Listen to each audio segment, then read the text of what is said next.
has been leading the 8 to 12-year-old Shabbat school class for the last 6 months or so.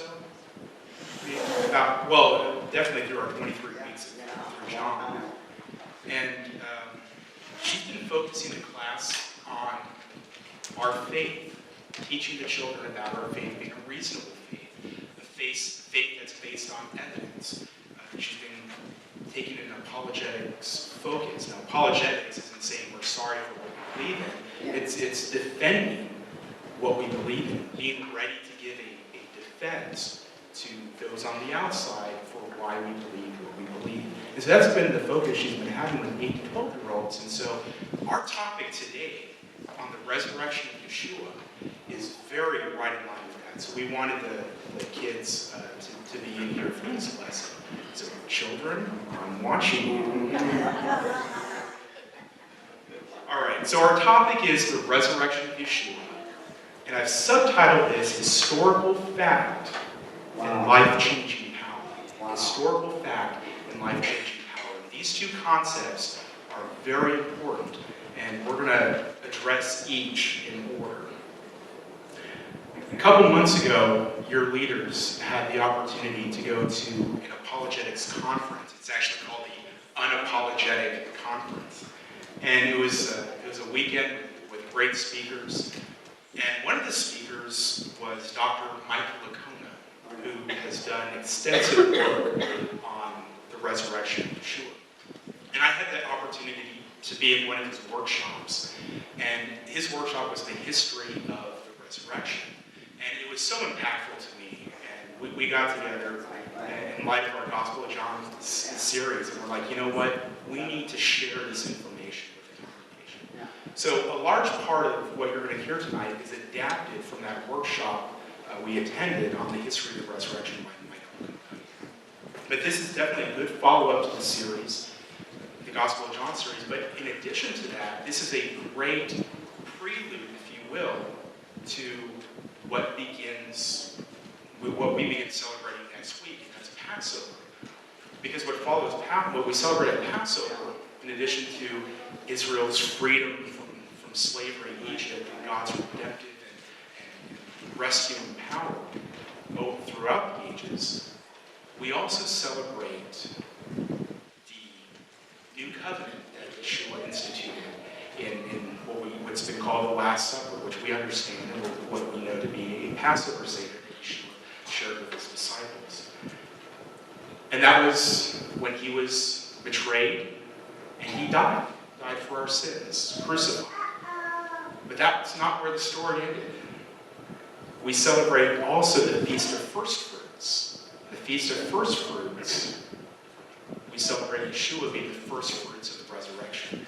So this is a great prelude to these two biblical feasts that we're about to celebrate next week. So, with that as kind of background, let me conclude the introduction part with the turning off of the lights. That was very strange. Let me conclude the introduction part by making this bold statement.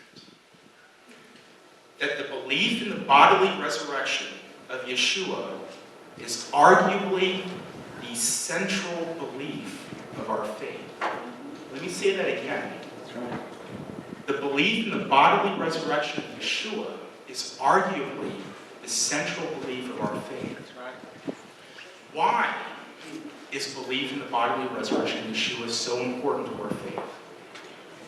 A number of reasons. One, if Messiah was not raised, then our preaching is in vain. Paul says this in his epistle to the Corinthians, his letter to the Corinthians in 1 Corinthians 15. Our preaching is in vain, or it's useless. In effect, we're just following some dead religious leader. So in 1 Corinthians 15, verse 14, we read, if Messiah has not been raised, our preaching is useless, and so is your faith. Also, the resurrection is an answer to the question, how is our faith different from any other faith? When you look at other faith traditions, other religious systems, their leader did not substantiate his radical claims by being raised from the dead. Ours does. So what we're going to do is we look into the resurrection. We're going to build a historical case for the resurrection. And in order to build this historical case, we're going to use two building blocks: facts and methods. So these are the facts that are going to serve as our building blocks for this historical case of the resurrection. 5 facts. 1, Paul was an eyewitness of the risen Yeshua and was hostile at the time he became a believer. Paul was an eyewitness of the risen Yeshua. Fact number 2, Paul knew Yeshua's disciples. Paul knew Yeshua's disciples. Number 3, Paul taught the same gospel that Yeshua's disciples taught. Paul taught the same gospel that Yeshua's disciples taught. Number 4, Paul taught that Yeshua had risen and appeared to individuals and to groups. And in his appearance to both individuals and groups, it was a mixed crowd. It was friend and foe alike. And then number 5, Paul taught that Yeshua was raised physically from the dead. And we know this because he says that we, believers, will be raised in the same way that Yeshua was raised, and he teaches extensively on our bodily resurrection. So Paul taught that Yeshua was raised physically from the dead. So those are the 5 facts that build this historical case for the resurrection. And in order to substantiate these facts, we're going to go on a little trek through time. We're going to create a timeline. And Gary Habermas with Mike Lacona put a lot of work into this timeline. And let me just preface it by saying, yes, there is debate over some of these dates, but what we're going to do is we're going to use dates that are widely accepted and present what I might call a worst case scenario. For example, our first date that we're going to look at is 30 AD. Now there's debate whether or not Yeshua was crucified, buried, and resurrected in 30 AD or 33 AD. We're going to say 30 because that 33 AD would help our case a lot stronger, but we're going to go ahead and say, well, let's take worst case scenario. Let's say 30 AD. So start with that as our starting point. Yeshua was crucified, buried, and resurrected, 30 AD. Approximately 32 AD, Saul, who we later is referred to as Paul, Saul experiences the risen Yeshua, and this experience radically changes his life. He goes from being a persecutor of the believers to a believer himself. So again, about 32 AD. Now, of the 13 letters that Paul wrote to the various churches, skeptics say that only 7 are definitely attributed to Paul. Now, we believe all the letters Paul wrote are letters that he wrote or dictated. But if you're talking to a skeptic, they're probably going to argue with you on that. And that's fine. Let's say, okay, skeptic, let's go with your argument. Let's say that there's only 7 that are rock solid for sure written by Paul.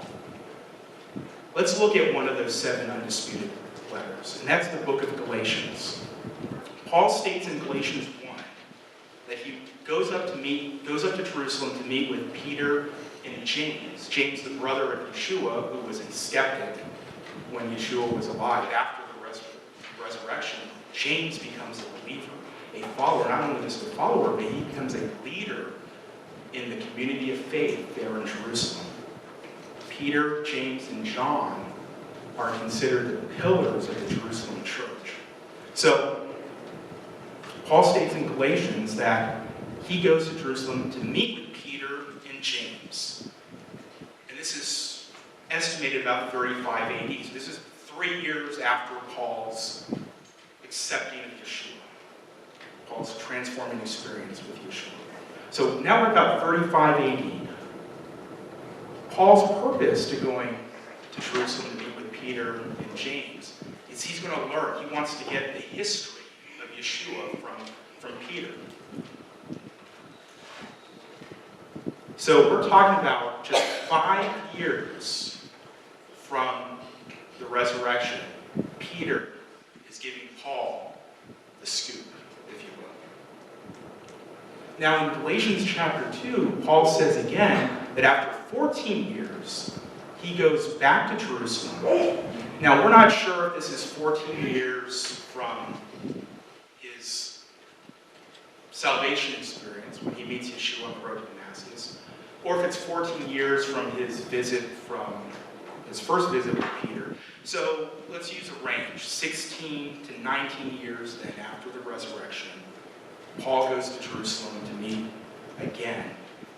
And the purpose of this meeting was very specific. He met with Peter, James, and John, again, these 3 pillars of the Jerusalem church. And he met with them to run the gospel message that he's been preaching to the Gentiles by Peter, James, and John. So he runs the gospel message past them that he's been preaching. And they added nothing to Paul's message. And on top of that, they gave Paul and Barnabas the right hand of fellowship. Peter, James, John affirmed the gospel that Peter was preaching. Where this puts us in our timeline, we're about 46 to 49 AD. So the question, we've been talking about a lot about Paul. Why did he leave Paul? Well, we have Paul's own account of Peter, James, and John's affirmation of the gospel message that he was preaching. But besides Paul's own account, we have other corroborating evidence in history.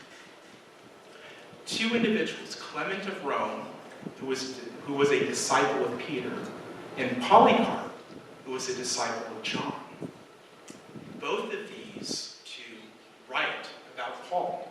Clement of Rome places Paul on the same level, on par with his mentor, Peter. In addition, Clement refers to Paul as the Blessed Paul. Now this is after Paul's death. So if they didn't really like Paul, there'd be no reason for them to be referring to him in such positive terms.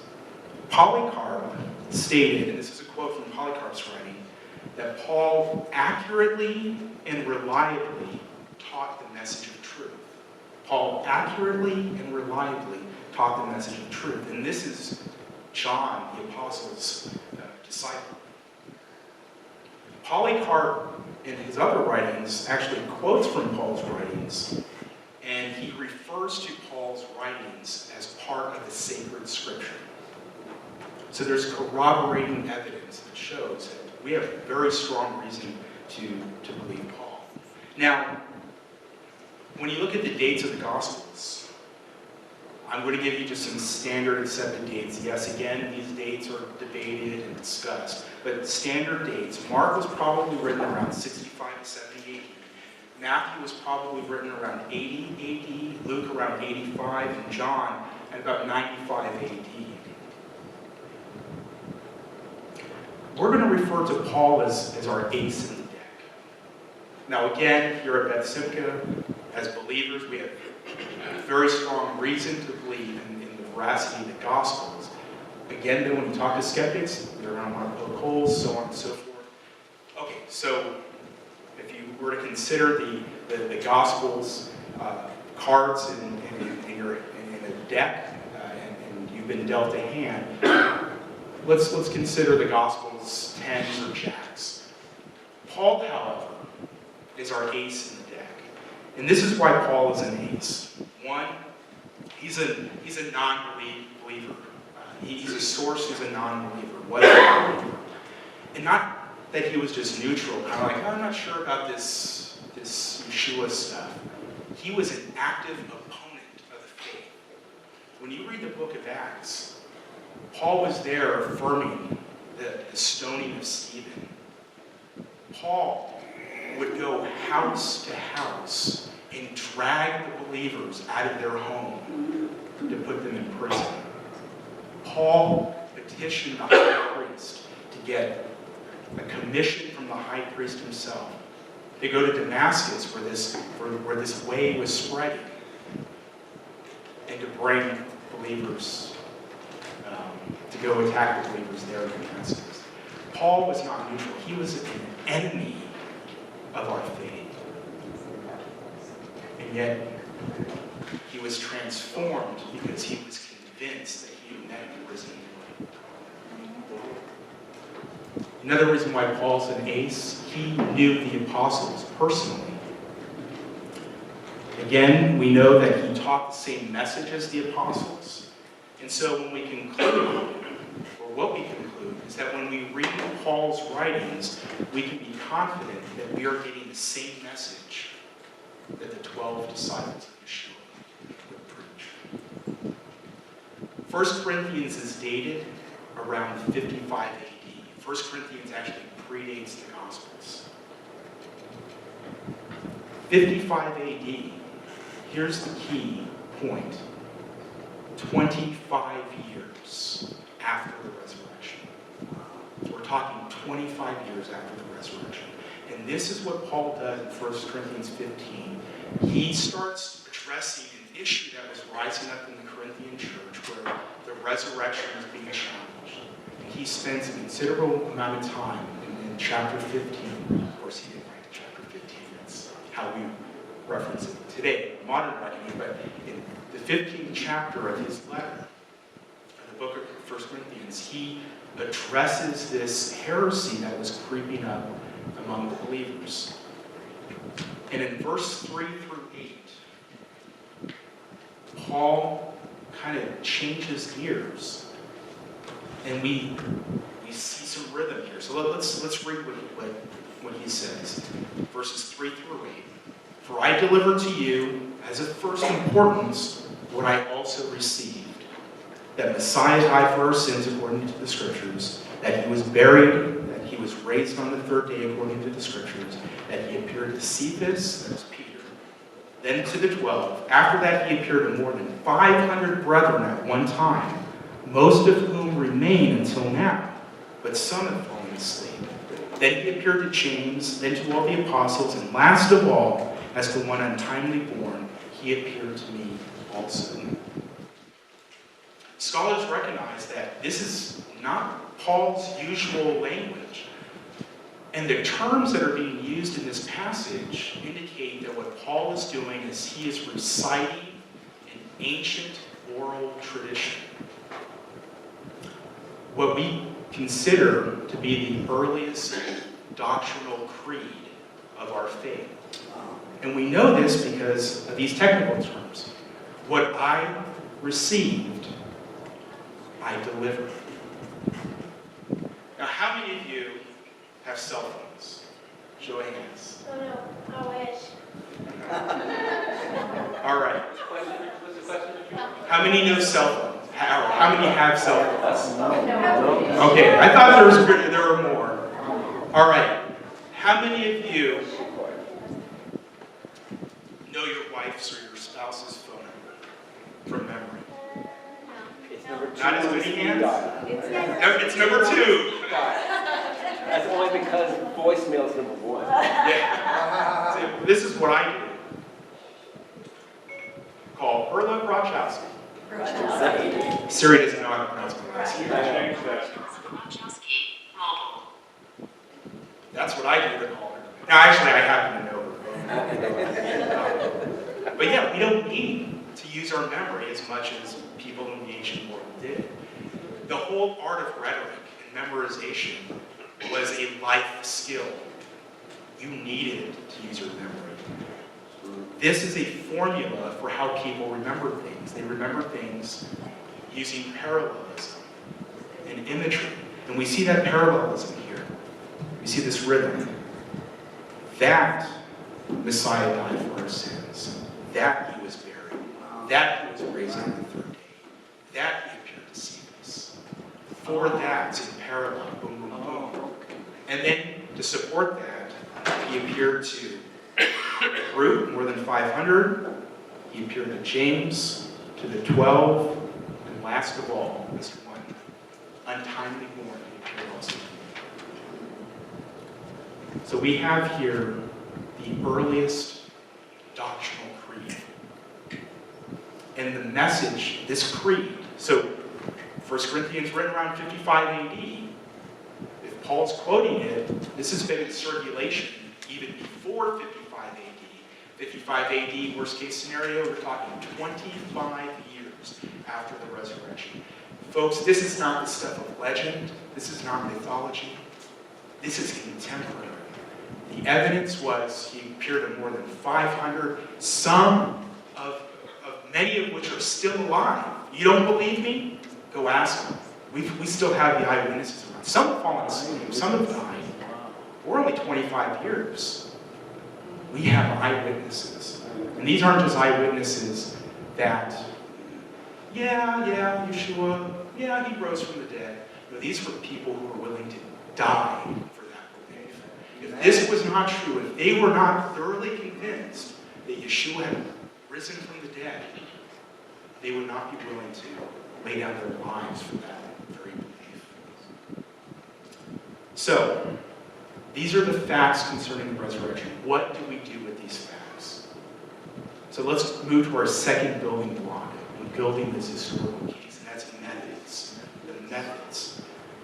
Historians, when they're assessing hypotheses as to what happened in the past, they'll use 4 general criteria to analyze these hypotheses. The first criteria, explanatory scope. Now, kids, I know that's a big word, but it really means something very simple. Picture a puzzle. How many of you guys like doing puzzles? Yeah, puzzles.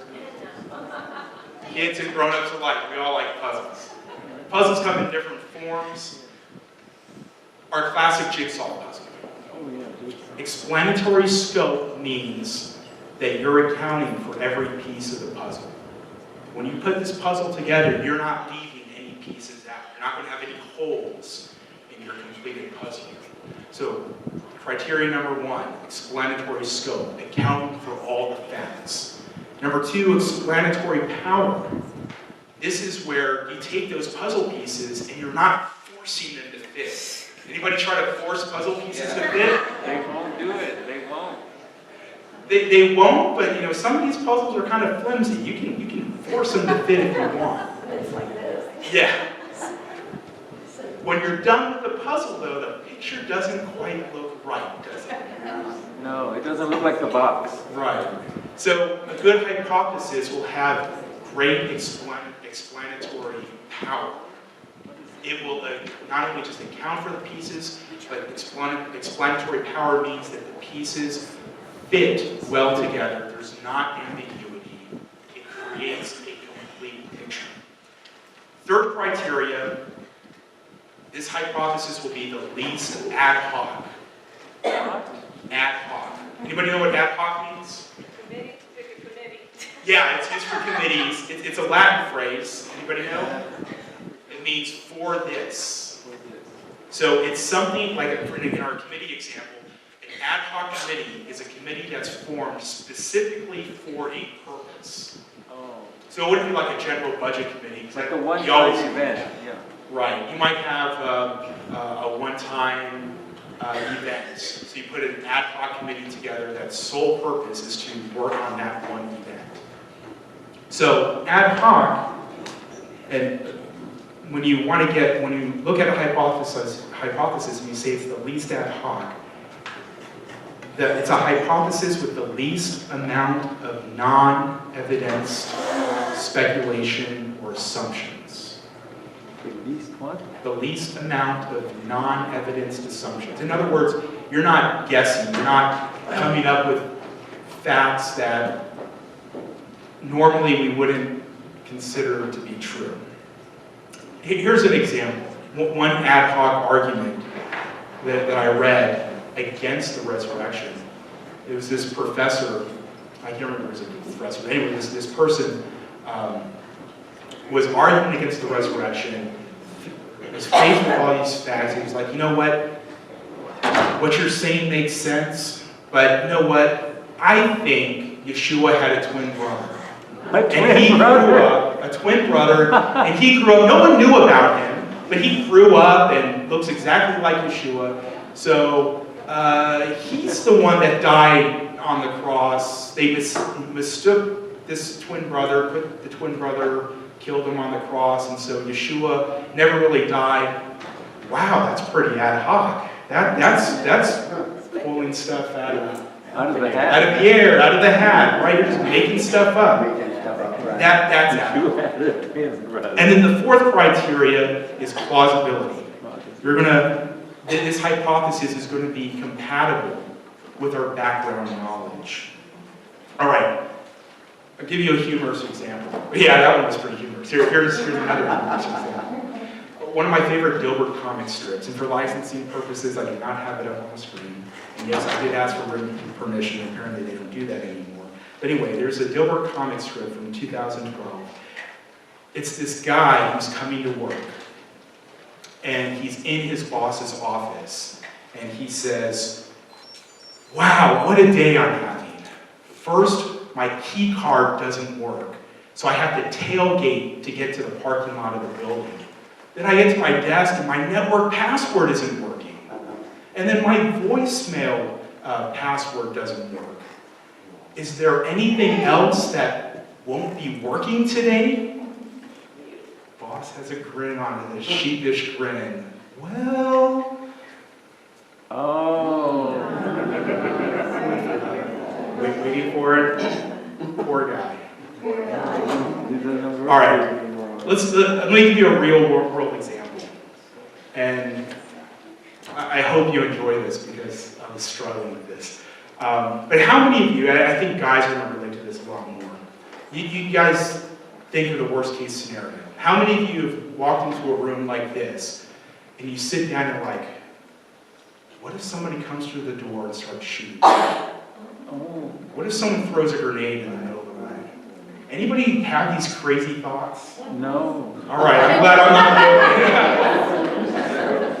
I'm not the only one. We have these worst case scenario thoughts. So I went home once, and the cars in the driveway.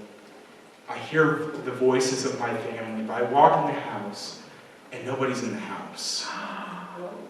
So I call this scenario, the lights are on, but nobody's home. So I'm like, okay, where is everybody? Let's investigate several hypotheses. Hypothesis number one, everybody's in the bathroom. Or the backyard. Everyone's in the bathroom. That's our first hypothesis. Well, this hypothesis doesn't address explanatory scope because it doesn't account for the fact that we only have 2 bathrooms and there's 6 of us.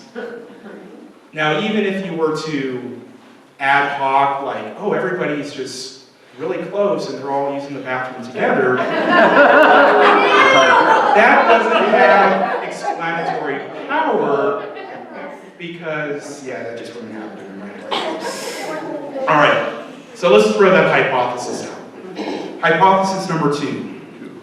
Perla got fed up. She ran off with the kids.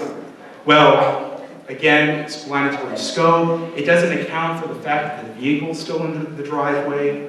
It doesn't account for the fact that I hear their voices. And it lacks explanatory power, of course, because it's quite obvious how it happened I'd make her, and she would never do that. All right. Our third hypothesis, the X-Files hypothesis. The family is out there. Aliens abducted the family. Well, this is rather ad hoc. It certainly lacks plausibility. This does not fit in with our background knowledge, what we would expect to normally happen. So let's talk about the next hypothesis, the left behind hypothesis. Anybody ever walk into a room, you don't see the people you expect, and thinking, am I left behind? Anybody like that? Explanatory scope, it doesn't account for the voices I hear. It doesn't explain, so it lacks explanatory power. It doesn't explain that the house does not look like it's in a state like people are in the middle of something and then they disappeared.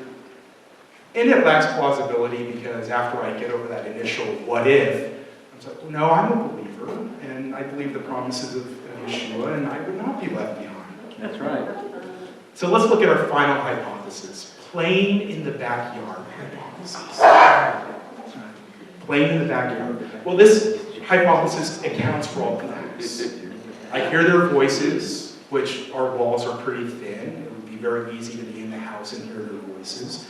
It explains without any ambiguity all of those facts. There's no explanation that kind of feels like you're forcing an explanation. It isn't ad hoc, and it's completely plausible because when the weather is nice outside, they like to go outside.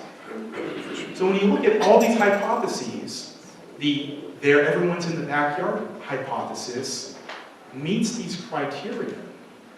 It therefore is the most probable explanation that accounts for all the facts for what's going on. So let's look at the resurrection hypothesis. The resurrection hypothesis.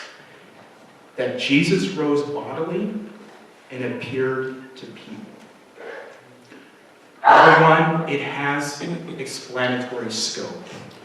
This hypothesis accounts for all the facts. It accounts for the empty tomb. It accounts for the appearances of Yeshua to the disciples, to groups of people. It accounts for the fact that he appeared to friends and foe alike.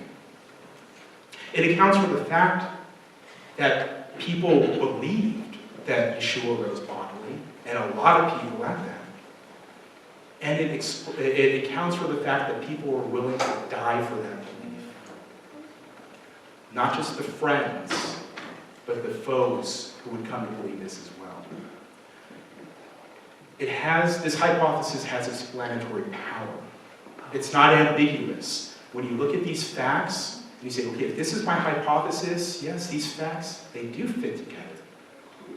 These are, maybe we'll argue whether we agree with the explanations, but the explanations do fit together. Nothing seems off. Again, you might dispute the explanation, but you have to admit that the explanation is very viable. It does fit together. So it has explanatory power. And it's not ad hoc, except for this. You would have to presuppose that God exists. Now that is the topic of another sermon. And it's very reasonable to believe that God exists. And we can argue that point. Actually, there's a book we saw called 20, let's call it a Confident Faith. And it talks about 20 different ways from history, from logic, from science, and that we can show evidence for God's existence. So, yeah, you might argue that believing in God is a bit ad hoc from the skeptic's point of view, but that's something we can address. And then let's look at the plausibility. If one accepts the divine claims of Yeshua during his life, and his earthly life and ministry, the resurrection is a plausible explanation for the facts of the